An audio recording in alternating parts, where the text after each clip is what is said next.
Hey, everybody. You're about to hear a brief retelling of the movie Not Safe for Work. Enjoy watching. John, a former employee, enters the Denning Pharmaceutical offices via the elevator and opens his bag to discover a revolver inside.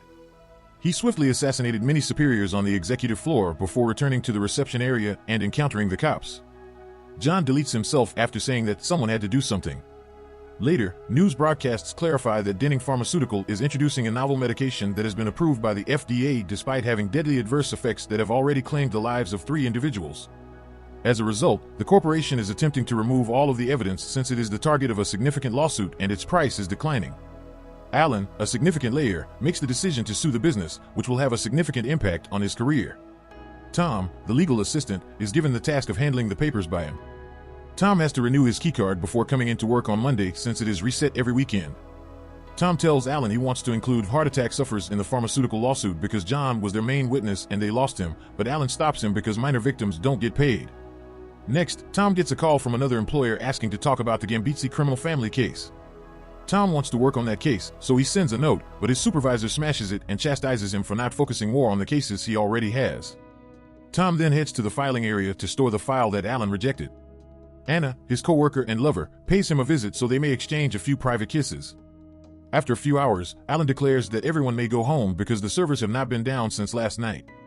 Alan dismisses Tom for the deadly error he made in the previous memo, telling him so before he can leave. A man Tom has never seen before joins him in the elevator. Tom is suspicious when they arrive at the reception and see that the man has left the luggage on the floor, which another gentleman has picked up before using the elevator. Tom tries to follow the man after seeing the level he went to, but his keycard has already been reset. When he notices the stranger outside waiting for something, he becomes concerned and asks the guard to start the elevator for him as he attempts to escape. When Tom arrives at the workplace, he asks his friend to unlock the door for him after noticing that, for some reason, his co-worker Roger is seated at his desk. Tom discovers the file Roger placed away on the desk when he acts oddly.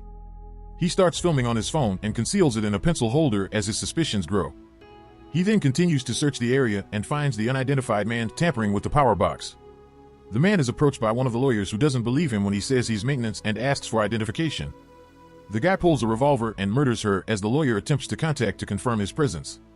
As the murderer removes the corpse to conceal it, Tom dashes to the restroom, unlocks a stall, and finds the security guard's body inside. Tom shuts the door and hides by climbing up on the toilet when he notices that the toilet sensor has activated the flushing. Before long, the murderer enters and talks to the corpse while cleaning the blood off his face and saying he needs the keys. Just as the murderer grabs the keys, revolver, and radio from the body, Tom is able to slip into the other stall by hiding behind the wall.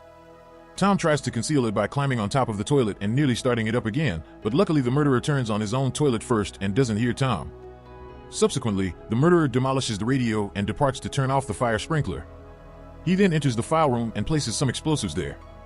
Before they can dash inside the elevator, Tom tells Roger about the killer when he finds him in the break room during his mad dash. They try the emergency escape after running down the hallway when they discover that it isn't functioning. They are stuck, though, because the murderer shattered the bar before and it is unbreakable. When they get back to the main area, the internet isn't working and they try to use the reception computer. When Tom realizes the assailant is approaching, the two run for cover, but the assailant detects that the computer has been used and becomes suspicious. He disconnects it and walks inside the desk area, indicating that he has a keycard as well. The two get up from their hiding place and try to come up with anything different after he's out of sight. Sending Roger to get his phone so he may contact the police, Tom uses Roger's keycard to unlock the executive offices and finds Alan. Tom drops his jacket and it gets trapped in the door when he unlocks the door. Roger heads to his desk and picks up his phone to contact his wife as Tom looks for Alan.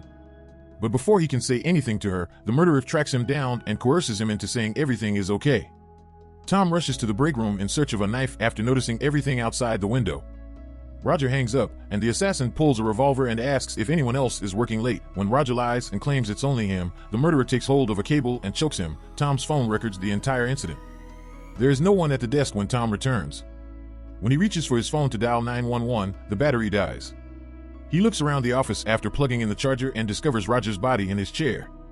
Tom hurriedly snatches Roger's keycard and hides in the closet where he is surprised to discover the lawyer's dead when the killer returns and notices the jacket at the entrance. As everything is going on, the murderer starts pulling Roger's body and uses his own phone to contact someone, protesting that no one was supposed to be up there. Tom's phone unexpectedly gains sufficient power to begin ringing. After checking it out and ignoring Anna's call, the murderer finds the footage of his own death. Without delay, he removes it and checks the settings to locate Tom's name and photo. He yells out Tom's name, realizing this is the owner of the garment, but Tom remains hidden behind a desk. Tom rushes into another office after the murderer has left and tries to set off the fire alarm by setting some paper on fire, but this doesn't work either.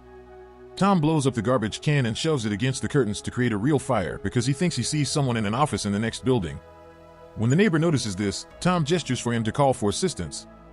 Unfortunately, the murderer detects a burning scent and quickly runs to put out the fire by grabbing a fire extinguisher. Before the murderer can put out the fire, Tom spots him and flees. Then, he pretends to be on the phone to keep the neighbor from calling for assistance. Tom arrives at the reception a few minutes later and makes a new keycard on the computer. He hides beneath the desk and puts the computer in sleep mode just as the killer is about to locate him.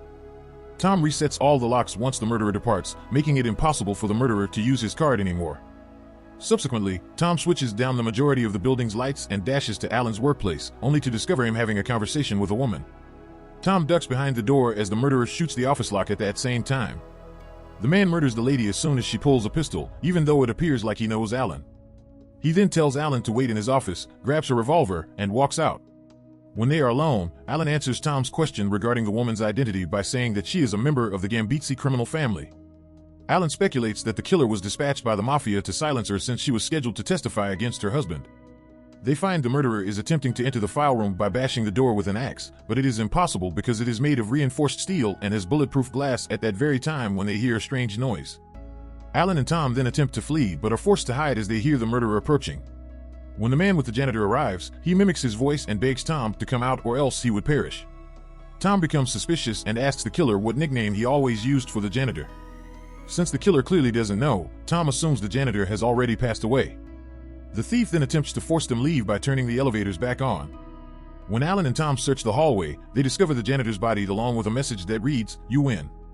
They dash to the desk as they hear a phone ring, and Tom is startled to see that it's his own number. When Alan tries to flee after realizing it's a trap, the murderer shoots him in the arm. The murderer follows the couple as they flee while firing at them nonstop, so they take refuge in an office where they can lock the door. However, this one isn't fortified, so the thief uses the axe to destroy it. They've entered the file room by the time he comes up to them. Tom tries to contact for assistance on the murderer's phone, but it is password protected. Since Tom's phone is still in his possession and without a pin, the man texts Anna to invite her over. Tom, who is desperate to assist her, has an idea and begins utilizing the copier.